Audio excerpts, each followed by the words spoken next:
A billionaire CEO was driving a drunk woman home when something unexpected happened. The woman suddenly climbed out through the car window, grabbed his tie, and planted a kiss on him. The CEO was completely stunned. After she climbed back into the car, he turned to his assistant beside him and immediately warned him not to breathe a word of this to anyone. They then continued to take her home. However, when the CEO leaned over to buckle her seatbelt, she started touching him inappropriately and eventually wrapped her arms around him. Fortunately, he managed to get her home safely. The next morning, she woke up with no memory of the previous night. When she arrived at work, she learned that a wedding dress her client needed had been purchased by someone else. She panicked completely. It turned out the CEO had bought it. She immediately went to confront him, demanding to know why he would take the dress, especially since he didn't even have a girlfriend. The CEO simply responded that he would have one eventually. She begged him to let her have the dress, explaining that she would lose her job otherwise. But the CEO firmly refused. Furious, she wanted to throw her water at him but suddenly realized she was in his office. She changed course and drank the water instead.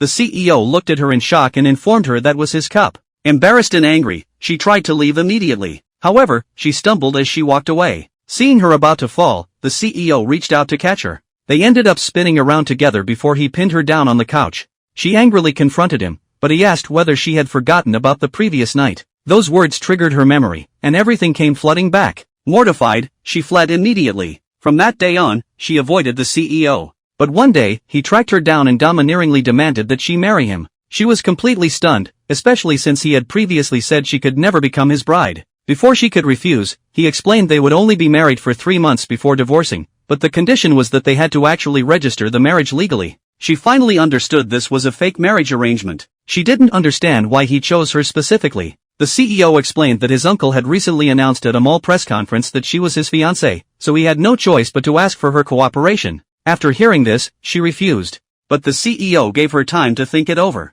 Soon after, she received word from her landlord that she couldn't afford the rent for her shop anymore. She started seriously considering the CEO's proposal. After all, it was only 3 months, and she would receive a substantial sum of money after the divorce. She called the CEO and agreed to his terms. She then told her family about the marriage. Her money-obsessed father and grandmother immediately asked how much dowry she received. When she said there was none, they instantly objected. But the next moment, the CEO's assistant arrived with gifts worth hundreds of thousands of dollars. Her father and grandmother immediately approved of the marriage. Only her mother remained worried about why she was suddenly getting married.